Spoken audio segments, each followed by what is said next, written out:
안녕하세요. 오늘 시바이누와 관련된 이야기 함께 나누려고 마이크를 켰습니다. 우리 항상 시바이누 커뮤니티에서 얘기됐던 거죠. 0.01달러 시나리오 가능할 것이냐, 가능하다, 아니다. 이런 분들이 항상 오랫동안 해왔는데 오늘 시장이 좀 긴 조정을, 지루한 조정을 겪고 있는데요. 이럴 때 이런 부분에 대해서 다시 한번 짚고 넘어가는 시간 갖도록 하겠습니다. 0.01달러를 거론을 해요. 여전히 지속적으로 해왔습니다. 그리고 모든 가능성이 열려 있고요.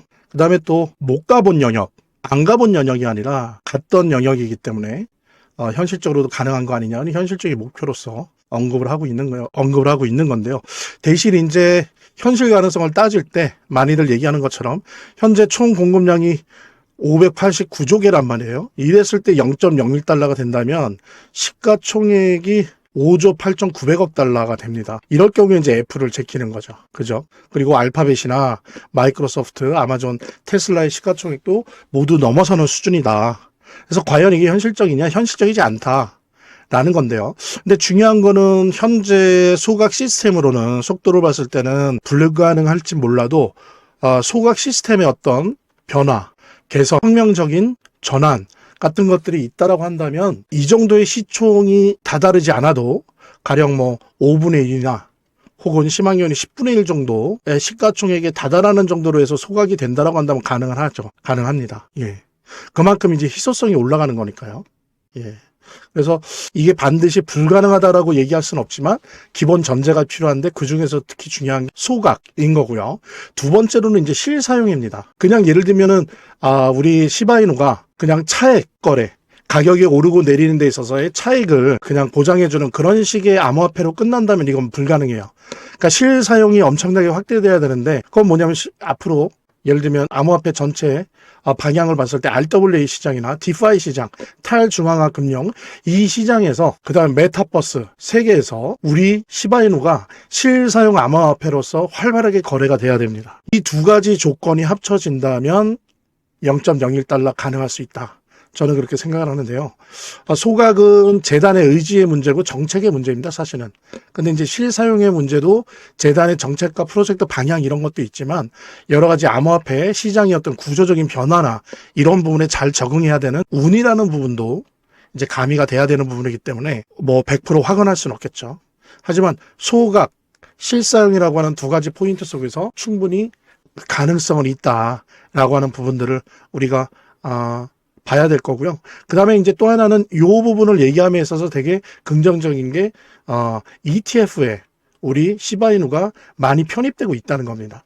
그래서 얼마 전에 T. Rowe Price 같은 경우에는 이미 정식으로 리스트업돼서 SEC에 승인 요청이 들어갔고요. 그 다음에 그레이스케일에서도 지수형 ETF 펀드에 아직 SEC에 제출되진 않았지만 정식 리스트업이 됐고요. 이런 식으로 ETF에 들어가는 것조차도 뭐랑 관련이 있냐면 이게 실사용이에요. ETF를 통해서 엄청난 물량이 시장에서 사라지거든요. 일로 들어가야 되기 때문에. 그래서 이것도 제가 지금 말씀드리는 의미에서는 ETF도 실사용 의 개념으로 이렇게 재해석을 할 수 있기 때문에 제가 그래서 말씀드린 것처럼 불가능한 건 아니다. 특히 민코인 중에서 도지코인을 제외하고는 유일하게 지금 각종 정식 리스트업이 되거나 후보 리스트업 되고 있기 때문에 가능성은 있다라고 하는 부분 여러분들과 함께 나누면서 그만큼 이제 재단이 중요한 거죠. 재단에 관련된 이야기 나눠보도록 하겠습니다. 차트를 제대로 보는 것도 중요하고 또 거시경제 상황들을 보는 것도 중요하고 매우 중요하지만 결국에는 사실은 이 모든 거를 무시하더라도 재단이 어떻게 하느냐가 사실은 이 암호화폐의 성패를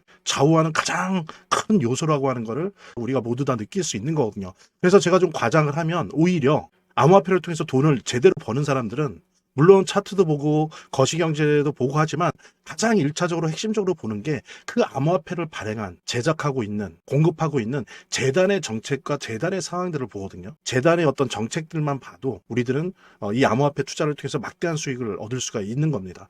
특히 그중에서 우리가 많이 보려고 노력하는 것들은 락업에 관련된 것들이에요. 그리고 락업의 해제에 관련된 것들이에요. 재단이 얼마나 우리가 암호화폐 투자를 함에 있어서 중요한 요소인지를 깨닫고 그 다음에 특히 만약에 우리가 암호화폐를 투자함에 있어서 재단에 무엇을 봐야 되는지 함께 공유하는 그런 시간을 짤막하게 좀 갖도록 하겠습니다. 그래서 제가 여러분들이 최대한 쉽게 이해할 수 있도록 일단 락업 해제에 대해서 먼저 설명을 좀 드려볼 건데요. 이제 락업 해제라고 하는 거는 투자자 보호 차원에서 초기 투자자들이 일정 기간 동안 매도할 수 없도록 물량을 잠가두는데 이거를 풀어주어서 자유롭게 매도할 수 있게 해주는 걸 의미합니다. 그래서 통상적으로는 락업 해제 이후에는 대규모 물량이 시장에 풀리기 때문에 강력한 매도 압력으로 작용해서 가격이 급락하는 모습을 보여주게 되는 거죠. 그런데 우리가 이제 주목해야 될 점은 락업 해제 직전의 모습입니다. 락업 해제 후에는 대부분 급락이 오거든요. 그렇지만 그 전에는 대부분 가격의 급등이 연출되기 때문이죠. 왜냐하면 이제 세력들이 대량 매도를 하기 위해서는 가격이 올라가야지만 수익을 보고 매도할 수 있기 때문인데요. 충격적인 건 이걸 위해서 재단이나 프로젝트 측도 가격을 인위적으로 끌어올린다는 거죠. 실제로 리플이죠. 리플의 CEO 갈링하우스 같은 경우에는 이 락업 해제 전에 가격을 뻥튀기 시키기 위한 그 시세 조작을 한 적이 있었고 이게 발각이 된 적이 있습니다. 물론 본인은 이에 대해서 극구 부인을 했지만 모든 정황을 볼 때 사실은 이미 알 사람은 다 알고 있는 거죠. 그러니까 이런 일을 하는 이유는 초기 투자자들 때문이에요.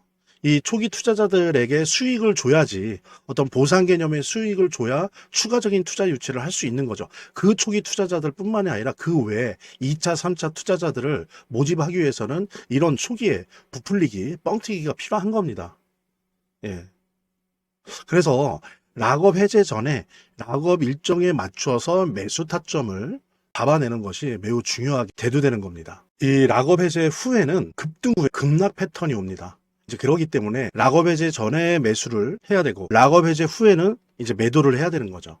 이래야지 이제 엄청난 수익이 가능해지는 건데요. 제가 특정 경로를 통해서 이 재단 측의 어떤 락업 해제 일정을 입수를 했거든요. 예, 근데 이 해당 문서는 기밀 문서이기 때문에 일단 중요한 내용은 이렇게 제가 좀 모자이크 한 거 양해 바라고요.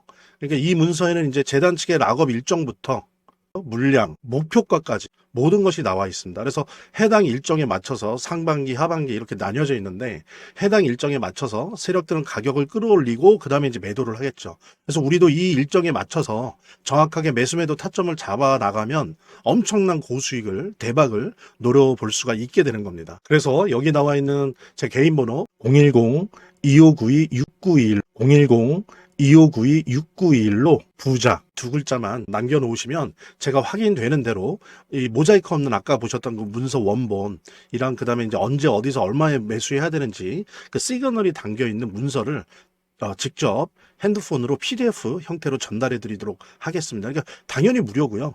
자, 오늘 영상은 이쯤에서 마무리하고요. 다음 시간에 더 좋은 영상으로 인사드리도록 하겠습니다. 감사합니다.